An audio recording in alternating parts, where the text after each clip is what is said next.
নিজৰ শৰীৰৰ নিজৰ মনৰ কোনো বেমাৰ বিশৃংখলাৰ কথা আনৰ আগত ক'ব নাপায়। কাৰ আগত ক'ব লাগে? ভগৱানৰ ওচৰত আৰু ডক্তৰৰ ওচৰত। এতিয়া ভগৱানৰ ওচৰত কিয় ক'ব লাগে? আত্মবল পায়। এতিয়া আনৰ ওচৰত কিয় ক'ব নালাগে? আনৰ ওচৰত গ'লে দেহৰ বেমাৰ মনলৈ সোমায়। দেহৰ ৰোগ যদি মনৰ মাজলৈ সোমায়, মেডিচিনে কাম নকৰা হয়। তেতিয়া সাইকোলজিত ডক্টৰত চিকিৎসা কৰিব লাগিব। সেইকাৰণে আপোনাক কৈছে দেহৰ বেমাৰে মানুহ নামাৰে, মনৰ বেমাৰে মানুহ মাৰে। কেঞ্চাৰে মানুহ মাৰিব নোৱাৰে, মনৰ মাজত থকা কেঞ্চাৰে মানুহ মাৰি দিয়ে। আপোনাৰ সবে এতিয়াও চাব, বৃন্দাবনৰ প্ৰেমানন্দজী মহাৰাজ আজিৰ পৰা 18 বছৰ আগত ডক্তৰে ক'লে খুব বেছি আৰু তেওঁ 4 মাহ বাচিব। দুইটা কিডনিয়ে নষ্ট হৈ গ'ল। আজি 18 বছৰে বৃন্দাবনত, তেওঁ বৃন্দাবনৰ বাহিৰলৈ নাযায়। তেওঁ হাজাৰ হাজাৰ মানুহ যায়, কিন্তু তাত জাগা প্ৰবচনত তেওঁ সোমাব নিদিয়ে, টিকট চিষ্টেম। তেওঁৰ ওচৰত মাত্ৰ 50 জন যাব পাৰে, আৰু বাকী চব ৰাতি ৰাতি ৰাস্তাত ৰৈ থাকে। ভাৰতবৰ্ষৰ যিমান সন্ত মহন্ত আছে চব তেওঁৰ ওচৰত যায়। তেওঁ আজিলৈকে কাৰো ওচৰত গৈ পোৱা নাই। বিশ্বৰ সমস্ত বৈজ্ঞানিকে এই সত্যটো উদ্ঘাটন কৰিব, তেওঁ কেনেকৈ বাচি আছে। 2টা কিডনি বিকল। তেওঁক সুধিছে যে আপোনাৰ কিডনি 2টা নোহোৱাকৈ, বিকল কিডনি, আপুনি কেনেকৈ জীয়াই আছে? তেতিয়া ক'লে, তেওঁ এটাই মাত্ৰ কয়, মই হৈ থকা নাই, এইকাৰণে জীয়াই আছো। এইটোৱে সত্য, এইটোৱে দৰ্শন। প্ৰহ্লাদক ইমান যত্ন কৰিলে, নমৰিল কেলে? প্ৰহ্লাদ হৈ থকা নাই, এইকাৰণে নমৰিলে। প্ৰহ্লাদ যদি প্ৰহ্লাদ হৈ থাকিলেহেঁতেন, প্ৰহ্লাদ মৰি থাকিলেহেঁতেন। প্ৰহ্লাদ হৈ থকা নাই, এইকাৰণে নমৰিলে। কথাৰ অৰ্থ বুজিছে চাগে? ভকতে বুজিছে, আমাৰ আই মাতৃসকলে বুজা নাই। প্ৰহ্লাদ হৈ থকা নাই, তাৰ মানে কি? প্ৰহ্লাদ হৈ থকা নাই, তাৰ মানে কি? প্ৰহ্লাদ সম্পূৰ্ণ ভগৱানৰ হৈ গ'ল। ভগৱান মৰিব জানো? এইটোৱে বুজাইছে। আপুনি যদি ভগৱান হৈ গ'ল, ভগৱানৰ হৈ গ'ল, ভগৱান হৈ গ'ল আপুনি। আপুনি যদি সাগৰত পৰিলে, আপুনি সাগৰ হৈ গ'ল। এক বিন্দু জল য'তেই থাকক সি বিন্দু হৈ থাকিব, আৰু যিদিনা সি সাগৰত পৰিব সিন্ধু হৈ যাব। ধৰিব পাৰিছেনে? আপোনাক মোকো কৈছে, যি মানুহে বেমাৰৰ কথা মনে মনে ভাবে, সেই মানুহে আনক গাই ফুৰে। বেমাৰটো যশস্যা নহয়। আনক আপুনি গালে আনে কি কৰিব? আনে আপোনাক বাটত যাওঁতে এটাই কথা ক'ব, পাবই লাগে বৰ কথা কোৱাটো, ইমানটো ক'ব। আৰু নহ'লে ক'ব, সেই ইয়াত নেদেখাবা, ভেলোৰ যোৱা, ভেলোৰ। সেইজনে আপোনাৰ আৰু বেছি বেয়া কৰি দিব। বুজিছেনে? সেইকাৰণে আনৰ আগত কেলে কয়? কোনোবা গ'ল বেমাৰৰ কথা কেলে কয়? কি কাৰণত কয়? তেওঁ না ভাল কৰি দিব পাৰিব, তেওঁ না আপোনাৰ বেমাৰটো ঠিক কৰি দিব পাৰিব, নে টকা পইচা দিব, কি কৰিব? সেইকাৰণে নক'ব। বেমাৰৰ কথা যিমান গাব, বেমাৰ বেছি হ'ব। কেলে? মনত সোমাব। আপোনাক সবে চাবচোন, কোনোবা এজন পালেই হ'ল মানুহ, তেওঁ গোটেই মুখস্থবোৰ মাতিব, কি মেডিচিন, কি ডক্তৰৰ নাম, কোনজন ডক্তৰ ভাল, কোনজন ডক্তৰৰ অমুক কৰিলে, তমুক কৰিলে, অমুকলৈ গ'ল, তমুক। কেলে কয়? এইটো সাইকোলজি, এইটো মানসিক ৰোগ। সেইকাৰণে আমাক এই কথাখিনি ভগৱানৰ ওচৰত ক'ব, ভগৱানৰ ওচৰত ক'ব। ভগৱানে কৃপা কৰিব যে প্ৰভু মোৰ এইটো সমস্যা হৈছে, এই সমস্যাটো তুমি আমাৰ গাৰ্জেন, তুমি মোৰ সৰ্বস্ব, তোমাৰ আশ্ৰয়তে মই আছো, এইটো তোমাক অৰ্পণ কৰিলো, তুমি কি কৰা কৰিবা, বাছ কি কৰা কৰিবা বাছ। আৰু প্ৰভুৰ দায়িত্ব শুদ্ধ অন্তঃকৰণেৰে যদি প্ৰভু দায়িত্ব ল'ব, প্ৰভু পলৰীয়া নহয়, বিপদত আপোনাক এৰি নিদিয়ে। মনত ৰাখিব, আপোনাৰ বিপদত এৰি নিদিয়া এজন আছে, সেইজনে হ'ল ভগৱান, বাকী চব এৰি দিব। আপোনাৰ বন্ধু বান্ধৱ যিমান আছে, যেতিয়াই বেমাৰৰ কথা গম পাব, এটা এৰিব। কোনটো এৰিব? বন্ধুৱে এৰিব। আৰু শত্ৰু আগবাঢ়ি আহিব। শত্ৰু কোনজন? যিজনে ভালৰি লগাব, তুমি চিন্তা নকৰিবা, যিমান পইচা লাগে মই দিম, তুমি চিন্তা কেলে? সেইজনে আগতে ঠিক কৰি আছে আপোনাৰ দ মাটি টুকুৰা সুযোগটো ল'ব, যে পইচা অলপ ধৰাই দিলে দ মাত, সেইটো হ'ল শত্ৰু, কিন্তু মুখখন মিঠা। সেইকাৰণে সদায় মনত কৰিব যে ভগৱান আমাৰ যি সুদামা, যি বিপ্ৰ দামোদৰ দৰিদ্ৰ ব্ৰাহ্মণ মিত্ৰতাৰ মাজেৰে বান খাই ভগৱানে দাঁতেৰে কামুৰি লেতেৰা চৰণৰ পৰা কাঁইট উলিয়াইছে। সুদামাৰ চৰণৰ পৰা কাঁইট উলিয়াইছে দাঁতেৰে কামুৰি। এইজন ভগৱান, এইজনক বিশ্বাস কৰক, এইজনৰ আশ্ৰয় লওক, সমস্ত মনৰ দুখ সুখ সকলো প্ৰভুত কওক, আপুনি মনোবল পাব। আৰু প্ৰভুৱে হৃদয়ত আছেই, আপোনাক সজ বুদ্ধি দিব। আৰু মনত ৰাখিব, আপুনি যদি ভগৱানৰ হৈ যায়, অনন্ত কোটি ব্ৰহ্মাণ্ডত এনে কোনো শক্তি নাই আপোনাৰ অনিষ্ট কৰিব। এই কথাটোকে বুজাইছে। আজিৰ পৰা এইটো সাধনা কৰকচোন, এইটো সাধনা কৰক। এটা হ'ল আই মাতৃসকলে সদায় মুখত উজ্জ্বল হাঁহিটো ৰাখিবচোন। বিউটি পাৰ্লাৰ যাব নালাগে, আপুনি ইমান সুন্দৰ হ'ব, আপুনি ইমান সুন্দৰ হ'ব, এই গোটেই অঞ্চলত আপোনাৰ প্ৰশংসা হ'ব। এইটোৱে কুজিয়ে যেতিয়ালৈকে কংসক চন্দন পিন্ধালে দেখিবলৈ কুৰূপা হ'ল, কুজটো বাঢ়ি বাঢ়ি গ'ল। কংস মানে কি? মনৰ পূজা যেতিয়ালৈকে কৰিব, মনৰ সেৱা যেতিয়ালৈকে কৰিব, মনৰ মাজত যেতিয়ালৈকে মনৰ চিন্তাত থাকিব, কুজটো ওলাই যাব, দেখিবলৈ কুৰূপ হ'ব। আত্মাৰ সেৱা কৰক, দিব্য সুন্দৰী হৈ যাব। এই কথাটোকে বুজাইছে, আত্মাৰ সেৱা কৰক। আৰু সেইকাৰণে আমাক এই কথাখিনি কৈছে। আজিৰ পৰা কোনোবা আপোনাৰ ঘৰলৈ গৈছে, সেইবোৰ শুনিবলৈ যোৱা নাই। বন্ধু এজনৰ ঘৰলৈ গৈছে, অকণমান ভাল পাম, তেওঁৰ লগত হাঁহি মাতি কথা পাতক, পাৰিলে এগিলাচ পানী গাখীৰ দিয়ক, কি পাৰে দিয়ক। দুখৰ কথা নক'ব, অত্যন্ত অভদ্ৰামী এইটো। এজন কৰবাৰ পৰা মানুহ আহিছে, বন্ধু আহিছে, আপোনাৰ দুখৰ কথা শুনিবলৈ। ল'ৰাই কথা নুশুনে, ছোৱালীয়ে কথা নুশুনে, মানুহজন অমুক তমুক, পইচা নাই, পাতি নাই। সেই মানুহজনে কেনেকুৱা পাব বাৰু? আপুনি কওক। সেইটো ভাল জানো? সেইকাৰণে আজিকালি মানুহৰ ঘৰলৈ নাযায়। কেলে নাযায়? এইবোৰ ফাল্টু কথা শুনিবলৈ নাযায়। মানুহ ঘৰলৈ যাব, যদি মন ভাল লগায়, তাত গৈ ভাল পায়, তেতিয়া যাব। বন্ধু এজনৰ ঘৰত যাব, ভাল কথা পাতক, শাস্ত্ৰ কথা পাতক, ভাল পজিটিভ কথা পাতক, খবৰ খাতি লওক, হাঁহি মাতি কথা পাতক। দেখিব তেওঁ আপোনাৰ ঘৰত গৈ বাটত আহি বৰ ভাল পালোঁ দেই, মনটো বেয়া লাগি আছিলে, বন্ধুজনৰ ঘৰত গৈ বৰ ভাল লাগিলে, তেতিয়াহে ভাল।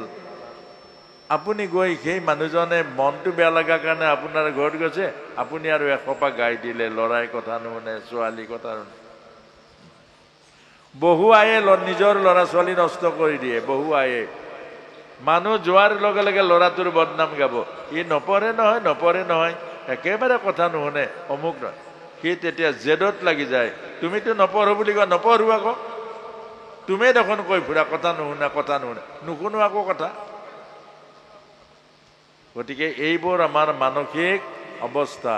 গতিকে এই কথাখিনি সদায় মনত ৰাখিব।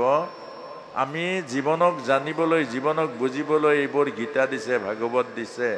আৰু এইখিনি কথা সদায় বচাই চলিব লাগিব। এতিয়া আমি আহিছোঁ অষ্টম অধ্যায় অক্ষৰ ব্ৰহ্মযোগ। এই সময় কৈ নাই। অষ্টম অধ্যায় অক্ষৰ ব্ৰহ্মযোগ।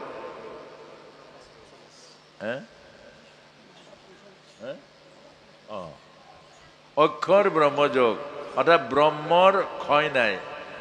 অৰ্থাৎ এটা হ'ল স্থূল ব্ৰহ্ম, এটা হ'ল চিন্ময় ব্ৰহ্ম, অৰ্থাৎ সূক্ষ্ম ব্ৰহ্ম। অৰ্থাৎ এটা হ'ল আত্মা, আত্মাও ব্ৰহ্ম পৰমাত্মাৰ, এই শক্তিও ব্ৰহ্ম ভগৱানৰ শক্তি। গৰু আৰু গাখীৰ যেনেকুৱা, ভগৱান আৰু সৃষ্টি তেনেকুৱা। উদাহৰণ দিছে গৰু আৰু গাখীৰ। যেনেকুৱা গাইজনীৰ পৰা গাখীৰ ওলায়, গাইজনীক কাটিলে গাখীৰ নাপায়। গৰুৰ পৰা গাখীৰ ওলায়, গৰুৰ পৰা গাখীৰ ওলায়, গাখীৰ গৰু নহয়। ধৰিব পাৰিছেনে? গৰুৰ পৰা গাখীৰ ওলায়, গাখীৰটো গৰু নহয়। ধৰিব পাৰিছেনে? গাখীৰ তেজৰ পৰা সৃষ্টি হয়, গৰুৰ তেজ খালে মহাপাপ লাগিব, গাখীৰ খালে মহাপুণ্য হ'ব। ব্ৰহ্মচিন্তনটো বৰ টান। অৰ্থাৎ এই যিমান জড় পদাৰ্থ যে আমি জড় বুলি কওঁ, এই খুটাটো জড়, কওঁ নে নকওঁ? এজন মানুহ চৈতন্য, খুটাটো জড় বুলি কওঁ নে নকওঁ? নহয়, এই খুটাও চৈতন্য। যদি খুটাটো চৈতন্য নহ'লেতেনে সি থিয় হৈ থাকিবই নোৱাৰে। সেইকাৰণে প্ৰহ্লাদে এই স্ফটিকৰ স্তম্ভত নিসিংহ মুৰাৰীক প্ৰকট কৰি দিলে। এতিয়া শিলৰ মাজত ঈশ্বৰ আছে, সেইকাৰণে শালিগ্ৰাম পূজা কৰে। কিন্তু সৰ্বসাধাৰণ মানুহৰ কাৰণে সেইটো শিল। ধৰিব পাৰিছেনে? অজ্ঞানী মানুহৰ বা স্থূল বুদ্ধিৰ মানুহৰ কাৰণে শিল, কিন্তু সূক্ষ্মাতি সূক্ষ্ম বুদ্ধিৰ মানুহৰ কাৰণে শিলত ঈশ্বৰ আছে। অৰ্থাৎ আমাক ইদং ব্ৰহ্মময় জগত, গোটেই জগতখন ব্ৰহ্মময়। এতিয়া ধৰি লওক আপুনি যে খোজ কাঢ়িছে, ক'ত? ব্ৰহ্মৰ মূৰতে ভৰি দিছে। এই আসনৰ ফালে এজন সন্ত আহিছিলে এটা নামঘৰলৈ, তত্ত্বজ্ঞ পুৰুষ। নামঘৰত বহি আছে, আসনৰ ফালে ভৰিখন দি পালে। গাঁৱৰ ৰাইজ আহিলে, আহি দেখা পালে যে প্ৰভু হাই হাই, আপুনি কি কাম কৰিছে? প্ৰভু কি কাম কৰিছে? এইফালে ভগৱান আছে, ভগৱানৰ ফালে আপুনি ভৰিখন দি থৈ দিছে। তে কৈছে যিফালে ভগৱান নাই মোৰ ভৰিখন ঘূৰাই দিয়াচোন। কোনফালে ভগৱান নাই? কোনফালে ভগৱান নাই? কথাখিনি লটং পটং নকৰিব। আই লটং পটং নকৰিব। কোনফালে ভগৱান নাই? সেইকাৰণে গোপীৰ বস্ত্ৰহৰণ ভাগৱতত লিখিছে, গোপীয়ে যেতিয়া ভগৱানক লাজ কৰিলে, কাপোৰ খুলি যমুনাত নামিলে, কাপোৰ নোহোৱাকৈ উঠি আহিব দিলে, লাজ কৰিলে। তেতিয়া গোপী কৈছে যমুনাৰ পানীত ভগৱান নাই নেকি? জলৰূপী নাৰায়ণ দেখোন তাতে আছে। বাহিৰত থকা জনক লাজ কৰিছে, ভিতৰত থকা জন কি? এই বায়ু ভগৱান নহয় জানো? বায়ু ক'ত নাই? ক'ত লুকাবা ভগৱানক? জলৰ মাজত, বাহিৰত লেতেৰা। তুমি ঘৰৰ বাহিৰত কাপোৰ খোলা নাই, লাজ কৰিছা। ঘৰৰ ভিতৰত কাপোৰ খুলিছা, ঘৰৰ ভিতৰত কোনেও দেখা নাই নেকি? জেঠী মকৰা এইবিলাক চব আত্মাৰূপী পৰমাত্মাই আছে, চাই আছে। অৰ্থাৎ এইটোকে আমাক বুজাইছে, অনন্ত কোটি ব্ৰহ্মাণ্ডৰ অনন্ত কোটি ব্ৰহ্মা আছে আৰু সকলোবোৰ ব্ৰহ্মই। ধৰিব পাৰিছেনে? এতিয়া তত্ত্বজ্ঞ যিসকল পুৰুষ, সেইসকলে সকলোতে ব্ৰহ্ম দৰ্শন কৰে। আৰু সেইকাৰণে দশম অধ্যায় বিভূতি যুগত ভগৱান কৃষ্ণই কৈছে যে জলৰ ৰসভাগ মই, সূৰ্যৰ অগ্নিৰ তেজভাগ মই, গতিকে ঘোঁৰাৰ মধ্যত অস্বস্বা, হাতীৰ মধ্যত ঔৰৱত, এইবোৰ সকলো কৈ গৈ আছে। আৰু শেষত গৈ ক'লে মত্তপৰ তৰংনাত কিঞ্চিদস্তি ধনঞ্জয়, মই সৰ্বমিদম সূত্ৰম সূত্ৰে মণি গণাইব। এই সমস্ত জগতত মই আছো আত্মাৰূপে, মোত বাদে জগতত একো বস্তু নাই। অৰ্থাৎ ব্ৰহ্মৰ ক্ষয় নাই। আৰু এই মাটিও ব্ৰহ্ম, পানীও ব্ৰহ্ম, আকাশো ব্ৰহ্ম, জীৱ ব্ৰহ্ম আৰু শক্তিও ব্ৰহ্ম, চব ব্ৰহ্ম। সেইকাৰণে ভকত ব্ৰহ্ম ঈশ্বৰ ব্ৰহ্ম সৃষ্টি ব্ৰহ্ম চব ব্ৰহ্ম। গতিকে ব্ৰহ্মৰ বিনাশ নাই, ব্ৰহ্মৰ বিনাশ নাই। কাগজ এখন বিনাশ নাই, কাগজখন ফাটিলে মাটিত পেলাই দিয়ক, মাটি হৈ যাব, মাটিৰ পৰা কাগজ হৈ যাব। ইদং ব্ৰহ্মময় জগত। আৰু সেইকাৰণে অক্ষৰ ব্ৰহ্মত কৈছে, আকৌ কৈছে যে মানুহ মৰিলে কেতিয়া ঈশ্বৰক পায়, কেতিয়া নৰকলৈ যায়। যেতিয়া আমাৰ সূৰ্য উত্তৰায়ণ হয় তেতিয়া মানুহ জীৱনমুক্ত হয়। দক্ষিণায়ন জীৱ মৰিলে নৰক পায়। দক্ষিণায়ন মানে ভোগৰ ৰাস্তাৰে যি মানুহ যায় মৃত্যু হয় তেওঁ নৰকলৈ যায়, আৰু যি ত্যাগৰ ৰাস্তাৰে যায় সি ঈশ্বৰক পায়। ত্যাগৰ ৰাস্তাই হ'ল উত্তৰায়ণ আৰু ভোগৰ ৰাস্তা হ'ল দক্ষিণায়ন। দক্ষিণায়ন মানে ভোগৰ ৰাস্তা। গতিকে মানুহক কৈছে ভোগৰ ৰাস্তাৰে নমৰিব, ভোগ কৰি কৰি ৰোগবোৰ গোটাই নল'ব, আৰু ভোগ কৰি কৰি ৰোগবোৰ যেতিয়া আহিব তেতিয়া মৰিলে নৰকলৈ যাব। কেলে? ঈশ্বৰৰ নাম লৈ যাব পাৰিব জানো? আয়ৈ মায়ৈ কৰি যাব, দেও ডক্তৰ আনো, কোনোবা ওচৰত মানুহ নাই, খং উঠিব, গালি পাৰিব। গতিকে মনটো বেয়া হৈ যাব, আৰু মন যেতিয়া লেতেৰা হৈ যাব, ভাৱনা লেতেৰা হৈ যাব, আৰু লেতেৰা ভাৱনাৰে যেতিয়া আপুনি প্ৰাণ ত্যাগ কৰিব লেতেৰা জীৱ হৈ পৰিব। এইকাৰণে বুজাইছে যে এই ইদং ব্ৰহ্মময় জগত, আৰু সকলোতে ঈশ্বৰ দেখক, মন পবিত্ৰ কৰক হ'ব। চবতে যেতিয়া ঈশ্বৰ দেখিব তেতিয়া মন পবিত্ৰ হ'ব, ঈশ্বৰময় হ'ব। আমি কেনেকৈ কৰিব লাগে? আমাৰ চকুটোত গ্লাছ লগাওক, ক'লা লগালে ক'লা দেখিব, ৰঙা লগালে ৰঙা দেখিব। অৰ্থাৎ মই মোৰ দৃষ্টি সুন্দৰ কৰোঁ, সৃষ্টি সুন্দৰ হ'ব। আৰু দৃষ্টি যদি মোৰ লেতেৰা হয় গোটেই সৃষ্টিখনে লেতেৰা হ'ব। এতিয়া সেইটোৱে উপায় দিছে। চকুত কৃষ্ণৰূপী কাজল লগাওক। কথাখিনি বুজি পাইছেন নাই বাৰু?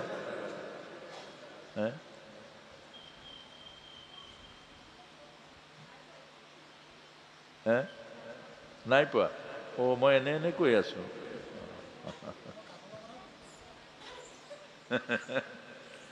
এজন বৰ ধুনীয়া বক্তা আছিলে, আকৌ ৰামায়ণৰ প্ৰবচন কৰে। এইটো বুজি পাব। আকৌ ৰামায়ণৰ প্ৰবচন বহুত সুন্দৰ কৰে, হাজাৰ হাজাৰ মানুহ হয়। এজন আছিলে বৰ কাৰবাৰী মানুহ, বৰ কাৰবাৰী মানুহজনে দেখিলে এদিন এই পণ্ডিতজন, ৰামায়ণৰ প্ৰবচন কৰা পণ্ডিতজন ৰাস্তাৰে গৈ আছিলে। আৰু গৈ থাকোঁতে এইজনে মাতিছে, আৰে पंडित जी रुको रुको रुको रुको रुको रुको। क्या है भाई, क्या है? बोले पंडित जी, अरे आप इतना सुंदर रामायण का प्रवचन करता है ना, अब हजारों हजारों लोग अपना प्रवचन में जाके सुनता है, कितना आनंद में मशगूल हो जाता है, अब कितना सुंदर प्रवचन कर। अरे प्रशंसा शुरू, इसलिए हमको रुका। क्या हुआ बोलो? पंडित जी, मेरे को भी रामायण सुनने के लिए मन बहुत बहुत मन जाता है, रामायण सुनने के लिए बहुत इच्छा होता है। अरे जाओ ना, हमारा वहाँ पे प्रवचन है, वहाँ में है, वहाँ पे जाके सुनो। अरे पंडित जी, मेरा बड़ा कारोबार है ना, जाने के लिए टाइम नहीं है, मैं जाने नहीं सकता हूँ। अरे नहीं, टाइम नहीं है, मत जाओ, हमको क्यों रुका? তোর যদি সময়ে নাই, ডাঙৰ কাৰবাৰ আছে, টকা পইচা লোকচান হ'ব, নুশুনিবি আকৌ তই, কাৰবাৰত থাক, মোক আকৌ কেলে ৰখাইছ? দেখলে नहीं नहीं पंडित जी, आप मेरे घर में जाके बोले रामायण प्रवचन कीजिए ना। তাৰমানে মোৰ ঘৰলৈ গৈ ৰামায়ণৰ ব্যাখ্যা কৰক, মই পইচা বেছিকৈ দিম। এতিয়া যেতিয়া ক'লে পইচা বেছি দিম বুলি, পইচাটো চবৰে লোভ আছে। पंडिते भाविले कि जे बोर कारबारी मानु पैसा बेसी দিব। ठीक है, कब सुनोगे? रात 8 बजे के बाद में। मैं जेतिया दुकान पोहार बंध कर 8 बजार पाছত আহিম और तेतियार পৰা শুনিম। গোটেই দিনটো पंडिते हामिया हेगुटाई बहि থাকে, मोर निचिना मैं गोटेই दिनটো बहि থাকো। আহিব আৰু 8টা বজাত এইজন আহে, আহি পেলাই গোটেই দিনটো টকা পইচাৰ হিচাপ কৰি কৰি বেপাৰৰ কথাই আহে, আহি আৰু বহে আৰু ৰামায়ণ শুনে, আপোনাৰ খবৰ নিচিনা শুনে, হাও নকয়, হুও নকয়, একো নকয়। অন্তত হাত চাপৰিটো মাৰক, ভাল কথা এটা কৈছে বুলি, ভাল কথা এটা কৈছে ছাপোৰ্ট কৰক, তেতিয়াহে জানিম বুজি পাইছে কিবা এটা। অন্তত মূৰটোকে হিলা হুলা কৰক, একো নকৰে, বহি আছে। বহি বহি বহি 4 দিন পাৰ হৈ গ'ল। पंडिते भाभी से अरे ये तो कुछ नहीं बोलता है, समझ में आया है कि नहीं? हम तो बोलते जा रहा हूँ, ये सुनते जा रहा है, उसको समझ में आया है कि नहीं? कुछ तो नहीं बोलने से हमको कैसे पता चलेगा? और 4 दिन हुआ पास पूछे पंडित जी, हाँ हाँ क्या है? अरे तुम इसे बैठते रहते हैं, हाथ ताली भी मारो ना, है कम से कम तो हमको अनुभव होगा तुम सुन रहा है, ऐसे बैठते के क्या करता है?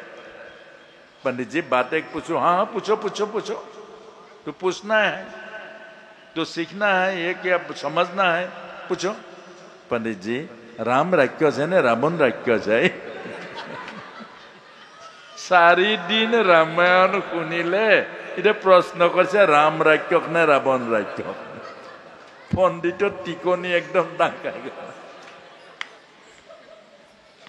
पंडित टिकनी ठिय हब ना बारू, एकदम टिकनी खड़ा है।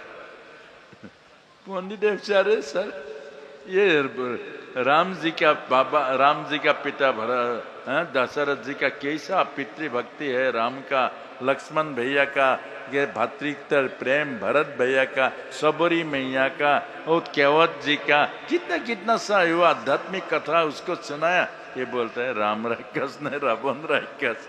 अरे भैया सुनो सुनो, राम भी राक्षस नहीं है, रावण भी राक्षस नहीं है, राक्षस हम है।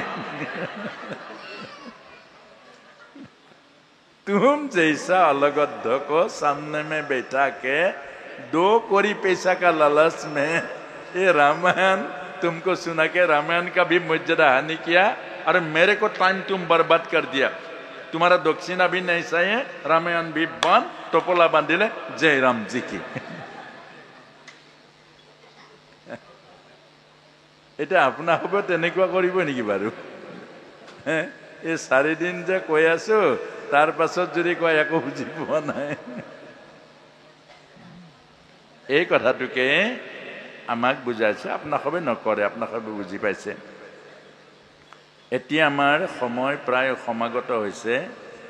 8ম অধ্যায়টো আপোনালোকৰ মূল ভগৱান কুৰুক্ষেত্ৰত গীতা যে কৈছিল, এনেকৈ কৈছিলে, যিখিনি কথাই এজন শ্ৰোতাৰ হৃদয়ত জাগৰিত কৰে আৰু শ্ৰোতাৰ হৃদয়ত যি বীজটো সোমাই দিব পাৰে, সেই বীজৰ পৰাই শ্ৰোতাৰ ভিতৰত এজোপা গছ গজিব। এইটোৱে নিয়ম। এই এখন এখন কিতাপত বহুত অলংকাৰ থাকে, এটা এটা ডাঙৰ ফলৰ মাজত মাত্ৰ বীজটো অকণমান থাকে। সেইকাৰণে আমাক কৈছে এজন শ্ৰোতাৰ হৃদয়ত যদি বীজ ভৰাই দিব পাৰে, সেই বীজে এদিন গোটেই শ্ৰোতাৰ হৃদয়ত গজালি মেলিব, গছ হ'ব, ফল ফুলিব, আৰু এদিন ফল পকি ৰস পৰিব, পুষ্প হ'ব। এইটোৱে আমাক কৈছে যে এতিয়া 9ম অধ্যায় ৰাজবিদ্যা ৰাজগুহ্য যোগ, অহাকালি 10ম অধ্যায়ৰ পৰা হ'ব, অহাকালি শেষৰ দিন। গতিকে অহাকালি সম্পূৰ্ণ গীতা অষ্টাদশ অধ্যায়লৈকে চুব লাগিব। 9ম অধ্যায় ৰাজবিদ্যা ৰাজগুহ্য যোগ। বিদ্যাৰ ৰজা কি আৰু গুপুতৰৰ গুপুত ধন কি, এই দুইটাই চিনাই আজিৰ পৰা এই দুইটা চিনি ল'ব। তাৰ পাছতে ভক্তিও হ'ব, মুক্তিও হ'ব। ৰাজবিদ্যা মানে বিদ্যাৰ ৰজা কি, কি বিদ্যা পালে সমস্ত বিচাৰ, সমস্ত বিবেক খোল খায়, আত্মবিদ্যা। নিজক জনাটোৱে হ'ল বিদ্যা, নিজক নজনাটো হ'ল অবিদ্যা। এইটোৱে বীজ। আমি বোৰে নিজক জানো জানো, নামঘৰত দিয়ে চূণ চাধা নোহোৱা তামোলখন, আপুনি খাওঁতে চূণ চাধা মানধপাত লগাই চব খাই দিয়ে। এইটো কেনেকুৱা কথা? ভগৱানত দিয়ে শুদ্ধ তামোল, আৰু আমাৰ ভিতৰত থকা ভগৱানক মাৰিবৰ কাৰণে চূণ চাধা ধপাত এসোপা দি দিয়ে। এইটো বিদ্যা হ'ল জানো? কওক, এইটো অবিদ্যা। আত্মাক মাৰি দেহৰ পূজা কৰে, এইটো অবিদ্যা। আত্মাক মাৰি দেহৰ পূজা কৰে, অৰ্থাৎ দেহৰ পূজা মানে ইন্দ্ৰিয়ৰ পূজা। ইন্দ্ৰিয়বোৰে বেয়া বস্তু খায়, খায় না নাখায়? আত্মাই কষ্ট পায় নাপায়? এজন মানুহে ইন্দ্ৰিয়ৰ তাৰণাত বেয়া বস্তু খাই আহে, ৰাস্তাত পৰি থাকে, কুকুৰে মুখ চেলেকি দিয়ে, গম নাপায়। আত্মা অধগতি যাব নাযাব? এইটোকে কৈছে অবিদ্যা। বিদ্যা মানে হ'ল আত্মা। আত্মাক ৰক্ষা কৰক, আত্মাৰ ঊৰ্ধ্বগতি কৰক, আত্মাৰ তৃপ্তি লওক, আত্মাক আনন্দ দিয়ক, পৰমাত্মাই সুখ পাব, পৰমাত্মাই আনন্দ পাব। আত্মাক মাৰি ইন্দ্ৰিয়ক পূজা কৰা, আত্মাক নষ্ট কৰি ইন্দ্ৰিয়ৰ সেৱা কৰা, আত্মাক অধগতি নি দেহৰ পূজা কৰা, ইয়াতকৈ ডাঙৰ অবিদ্যা আৰু একো নাই। এইটোকে বুজাইছে। আজিৰ পৰা এই কামটো নকৰিব, বেয়া বস্তু নাখাব। আকৌ কৈছো, যি আপুনি বেয়া বুলি জানে তাক আজিৰ পৰা নাখাব। আত্মা নামাৰিব। আত্মা মাৰিলে পৰমাত্মাই কষ্ট পায়, অভিশাপ দিয়ে, আৰু আপুনি কোটি কোটি জন্ম নৰকত থাকিব লাগিব। সেইকাৰণে কোনো মানৱ জীৱন পোৱাৰ পাছত আত্মাক নামাৰিব। আত্মা মানে চেতনা, কনচিয়াছ। এজন মানুহে বেয়া বস্তুকে লেখায় আনকনচিয়াছ হ'বৰ কাৰণে। কিমান অবিদ্যা! এজন মানুহে অচেতন হ'বৰ কাৰণে খায় বেয়া বস্তু, আত্মাক মাৰিবৰ কাৰণে। আত্মা মৰি যায়, আত্মা সেন্সলেছ কৰি দিয়ে, অচেতন হৈ যায়। সেইটো মহাপাপ লাগিব, আৰু কোটি কোটি জন্ম শাস্তিৰ সন্মুখীন হ'ব লাগিব। গতিকে বিদ্যাৰ অৰ্থ হ'ল আত্মাক নামাৰিব, আত্মাক চিনিব, আত্মাক বুজিব, আত্মাৰ সাধনা কৰিব, ফুল কনচিয়াছ হ'ব। ফুল কনচিয়াছে হ'ল প্ৰহ্লাদ। চবতে ঈশ্বৰ দেখিছে, চব সচেতন, কোনো পাপ নাই। সেইকাৰণে আমাৰ এইখন গাঁৱত এই 4 দিন গীতাৰ অনুষ্ঠান যুৱ সমাজখনে পাতিলে। গতিকে কোনোবাই যদি আজিৰ পৰা মাৰা, আত্মাক অচেতন কৰা বেয়া বস্তু খায়, শিখৰকে আদি কৰি, মান ধাপতাকে আদি কৰি, আৰু ধপাতকে আদি কৰি, এইবোৰ বাকীটো নাম ল'ব নাপায় ইয়াত নামঘৰত, আজিৰ পৰা নাখাব। যি আত্মা সচেতন কৰে, সতেজ কৰে, গাখীৰ খাব। গাখীৰে আত্মাৰ দুৱাৰ খুলি দিয়ে, গাখীৰে হৃদয়ৰ প্ৰেমৰ দুৱাৰ খুলি দিয়ে, গাখীৰ খাব। গতিকে আজিৰ পৰা এইটো সুযোগ। আপুনি 1000 বাৰ প্ৰতিজ্ঞা কৰি এৰিব নোৱাৰে। আপুনিও জানে, খোৱাজনে যিটো বেয়া বস্তু, তেওঁ নিজেও ভাবে এৰিব নোৱাৰে। আজি কিন্তু পাৰিব। কেলে পাৰিব? ইয়াত ভগৱান আছে গীতা স্বৰূপে, ভক্ত আছে ভগৱানৰ সখা স্বৰূপে, আৰু এই স্থান হ'ল পবিত্ৰ বৈকুণ্ঠ। গতিকে দ্বিতীয়তে কৈছে, লুকাব লগা কি বস্তু আছে? পইচা পাতি লুকাই লাভ নাই, আপোনাৰ পৰা নিবই। ল'ৰা আছে যদি ল'ৰাই নিব, নহ'লে কোনোবাই নিবই পইচাটো। আপোনাৰ ঘৰ মাটি ইয়াত এৰি যাবই, কোনে নিব পাত্তা নাই। আপুনি নিব লগা একো বস্তু নাই, এটাই নিব লগা আছে, ভক্তি। সেইকাৰণে ভক্তি লুকাওক, ভক্তি সদায় লুকাওক। যিমানে লুকাব ভক্তি বাঢ়িব, আৰু যিমানে ভক্তি মুকলি হ'ব কমি যাব। অৰ্থাৎ সেৱা কৰি কাৰোবাৰ আগত গাই নুফুৰিব, মই কৰিছোঁ। অৰ্থাৎ ভক্তি লুকাওক। প্ৰভু মই একো নাই কৰা, আৰু প্ৰভু মই একো নাই কৰা, মই প্ৰভু তোমাৰ সেৱা চুৰ কৰিছোঁ, খালি তোমাৰ মই খাইছোঁ, তোমাক দিব পৰা নাই। লুকাই কৰক, আৰু লুকাই কৰা ভক্তি বাঢ়ি বাঢ়ি গৈ থাকে। এইটোৰ নাম গোপী।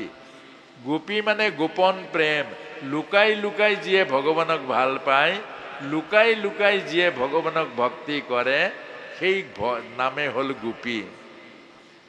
আৰু সেই গোপী ভক্তিয়েই শ্ৰেষ্ঠ। গতিকে আজিৰ পৰা লুকাব ভক্তি। ভক্তি কৰি কাৰকো নক'ব মই ভক্তি কৰিছোঁ। সেইকাৰণে আমাক গুৰুৱে শিকাইছে মালা জপ কৰোঁতে বেৰৰ কাঠিও যাতে গম নাপায় তুমি মালা জপ কৰিছা, লুকাই কৰিবা। সেইকাৰণে ভক্তি গোপন। সেইকাৰণে ৰাজবিদ্যা, বিদ্যাৰ ৰজা হ'ল আত্মজ্ঞান। আত্মসাধনা কৰক, আত্মচিন্তন কৰক। আৰু গুপুতৰো গুপুত পৰম ধন, যি লগত যাব, যি বৈতৰণী সংসাৰ পাৰ কৰিব, যি জন্ম মৃত্যু পাৰ কৰিব, আৰু যি ভগৱানক কিনিব পাৰিব, ভগৱানক পাব পাৰিব, সেইটোৱে হ'ল ভক্তি। গতিকে ভক্তি লুকাওক, ভক্তি নিজৰ কাৰণে কৰক। আৰু হৃদয়ত ভক্তি একেবাৰে ফেক্টৰী খুলি দিয়ক, যিমান পাৰে সঞ্চয় কৰক। আৰু সেইটোৱে নৱম অধ্যায় ৰাজবিদ্যা, ৰাজগুজ্য যোগ। তাতেই ভগৱানে কৈছে মোক মাত্ৰ ঘৰত থাকি ভক্তি কৰা, মোক মাত্ৰ সংসাৰৰ মাজেৰে ভক্তি কৰা, মই কান্ধত তুলি বৈকুণ্ঠলৈ লৈ যাম। ভাগৱতে কৈছে। আৰু গীতাত কৈছে মই কান্ধত ভাৰ বাই তোমাৰ যি প্ৰয়োজনীয় মই যোগাৰ দিম, তুমি মাত্ৰ প্ৰভুৰ চৰণৰ আশ্ৰয়ত থাকা, প্ৰভুৰ চৰণৰ ভক্তি কৰা। এইটোৱে হ'ল নৱম অধ্যায় ৰাজবিদ্যা ৰাজগুজ্য যোগৰ 20 তত্ত্ব। এইখিনিকে কৈ যে সময় হৈ গ'ল আজি।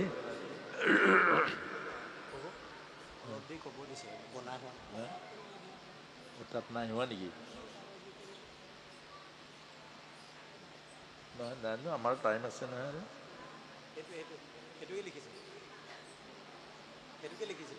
অঁ ঠিকে আছে, আমাৰ কিমান সময় লাগিব বাৰু? সামৰোতে টাইম লাগিব নহয়। আমাৰ এতিয়া 10টা বাজিছে, 10:30 সামৰিম। গোটেই 10:30লৈকে টাইম আছে, আধা ঘণ্টা সময় আছে। আৰু মহাপ্ৰসাদৰ ব্যৱস্থাটো আস্তে আস্তে কৰিব পাৰিব, অসুবিধা নাই আমাৰ। আৰু 10:30 আজিকালি 7টাত আৰম্ভ হয়, 3 ঘণ্টা সময়। আৰু সকলোৱে আমি এইকেইদিন টোপনি ক্ষতি হৈছে নেকি কাৰোবাৰ? হে, আমি শুৱাওঁতে 2টা বাজিছে। ক্ষীণ লাগিছে নেকি? শকতহে হৈ গৈছোগে। গতিকে টোপনিটো কম হ'লেও আত্মাৰ আনন্দ পাইছোঁ। আত্মাৰ যেতিয়া আনন্দ থাকে, টোপনি কম হ'লেও শৰীৰত চাপ নপৰে। আৰু আত্মাত যেতিয়া চাপ ডিপ্ৰেশ্যন থাকে, টোপনি বেছি মাৰিলেও ভাগৰ। এইকেইদিন সপোন দেখিছে নেকি বাৰু? হে, সপোন দেখিছে নেকি? নাই দেখা নহয়? আজি ধুনীয়াকে দেখিব বাৰু। এতিয়া আৰু অকণমান কাহিনী এটাকে কওঁ, নহয়নে বাৰু? কাহিনীটো বেছি মনততো থাকে। আৰু আমাৰ আধ্যাত্মিকতাৰ যিটো উদাহৰণবোৰ কাহিনীয়ে ছাপোৰ্ট দিয়ে। ঠিক আছে বাৰু।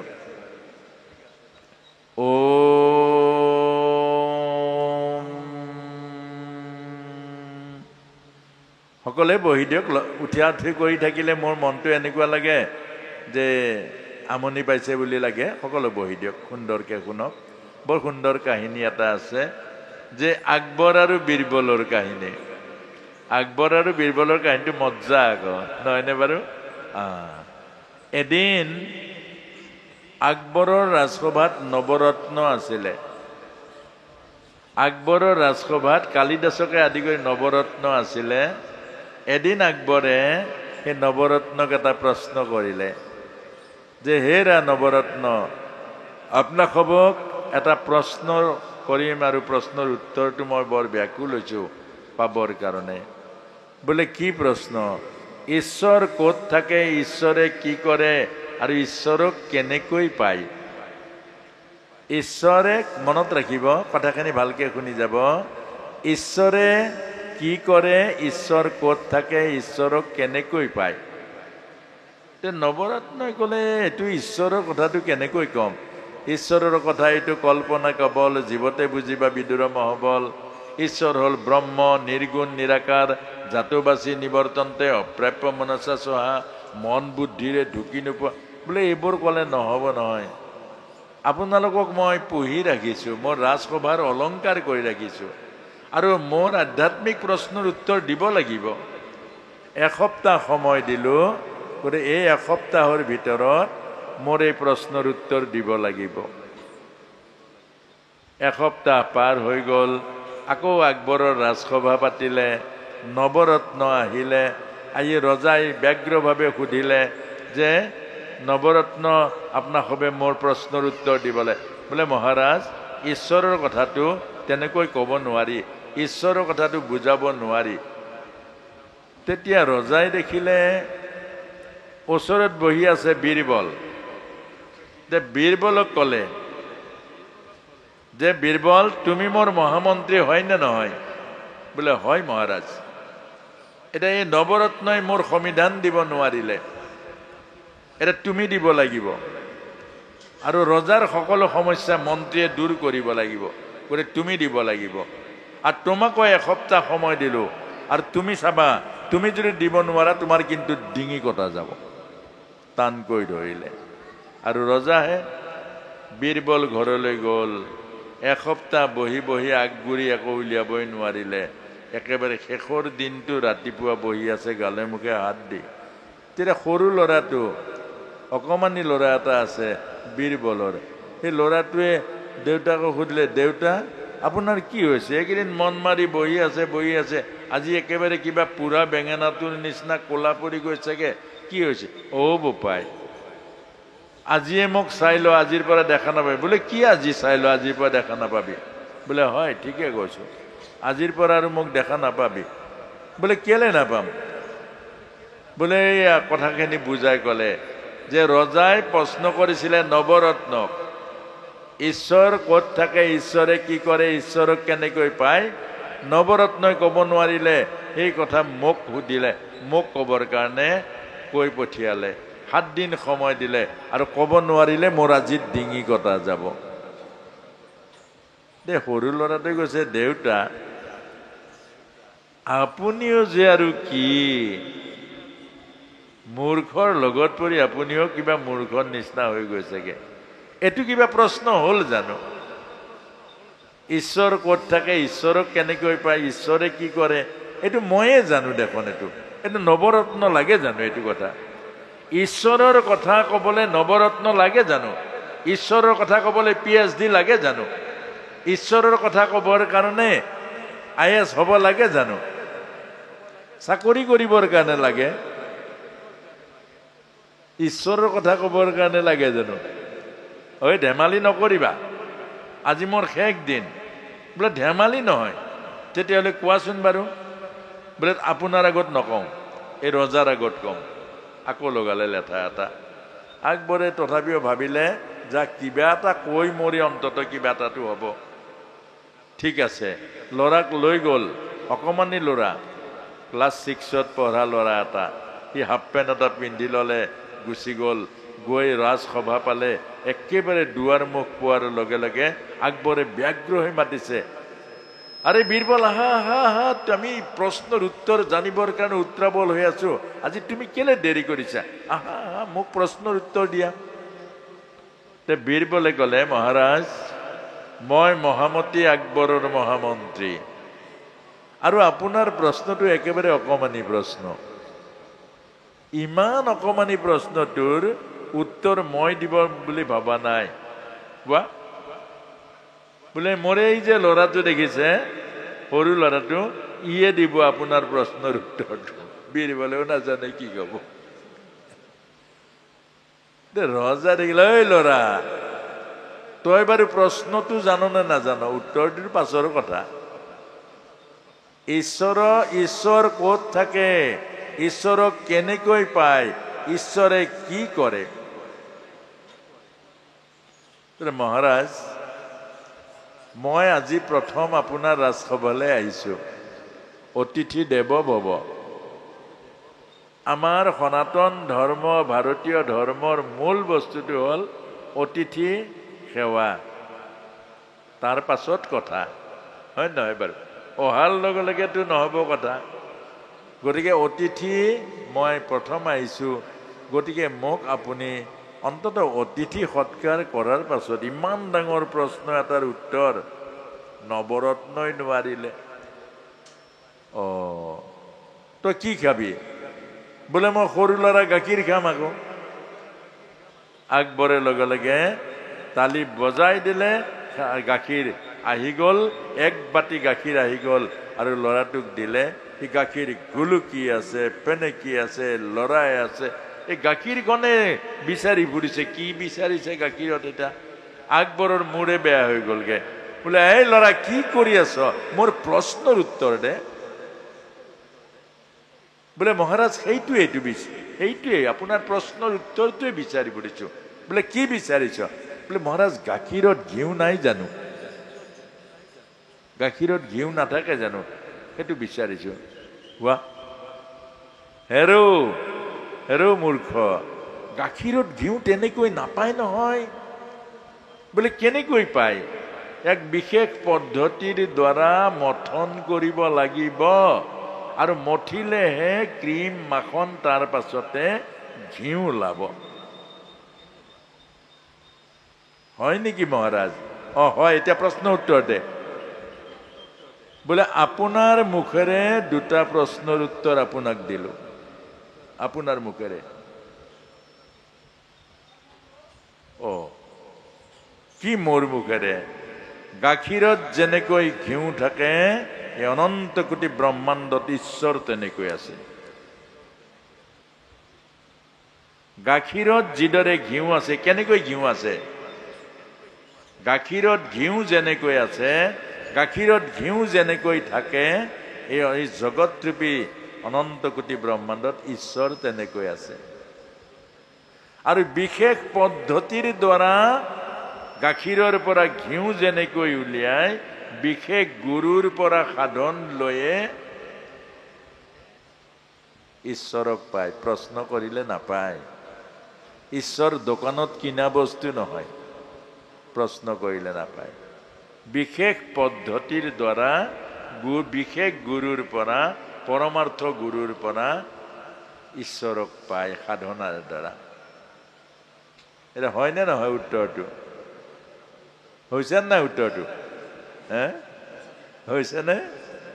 তেতিয়া আকবৰে ক'লে হৈছে। আৰু আকবৰে ভাবিছে ই অলপ বস্তু নহয়, আকৌ বুজাই দিছে। বাৰু ঠিক আছে, তৃতীয় প্ৰশ্নৰ উত্তৰ দে। ঈশ্বৰে কি কৰে? মহাৰাজ কথা এটা সুধো। আকবৰৰ ভয়ে লাগিছে আকৌ। বাবা, আৰু কি কথা সুধ? বোলে মহাৰাজ এই প্ৰশ্নকৰ্তাজন কোন, উত্তৰ দিয়াজন কোন? বোলে প্ৰশ্নকৰ্তাজন শিষ্য, উত্তৰ দিয়াজন গুৰু। আপুনি মূৰ্খ হয়নে নহয়? গুৰুক কাৰ্পেটৰ ওপৰত থিয় কৰি ৰাখিছে আৰু শিষ্য গৈ সিংহাসনৰ পৰা প্ৰশ্ন কৰিছে। এইটো উচিত হৈছে জানো? গুৰু কাৰ্পেটত থিয় কৰি ৰাখিছে আৰু প্ৰশ্নকৰ্তা শিষ্য। তেতিয়া আকবৰে বুজি পালে, সিংহাসনৰ পৰা নামি আহি তল পালে আৰু তাৰ পাছত ল'ৰাটো নি সিংহাসনত বহালে। আকবৰে কাৰ্পেটত বহিলে, ক'লে গুৰুদেৱ মোৰ তৃতীয় প্ৰশ্নৰ উত্তৰ দিয়ক। ঈশ্বৰে কি কৰে? বৎস, এতিয়াও বুজি নাপালি? তোৰ নিচিনা অহংকাৰীক এই সিংহাসনৰ পৰা মাটিত পেলালে নাই? এই কাৰ্পেটত আঁঠু কাঢ়িলি নাই? এই কৰে ঈশ্বৰে। অহংকাৰত প্ৰশ্ন নকৰিবি, প্ৰশ্ন সদায় শ্ৰদ্ধা ভক্তিৰে কৰিবি। কাৰোবাক ডিঙি কাটি দিম ক'ব নোৱাৰিলে এইটো প্ৰশ্ন হ'ল জানো? ঈশ্বৰক দেখুৱাব নোৱাৰিলে ডিঙি কাটি দিম, ঈশ্বৰক দেখুৱাবৰ কাৰণে তৰ্ক কৰিম। এইকাৰণে আপোনাক মোকো বুজাইছে, সাধন কৰক, ঈশ্বৰক পাব।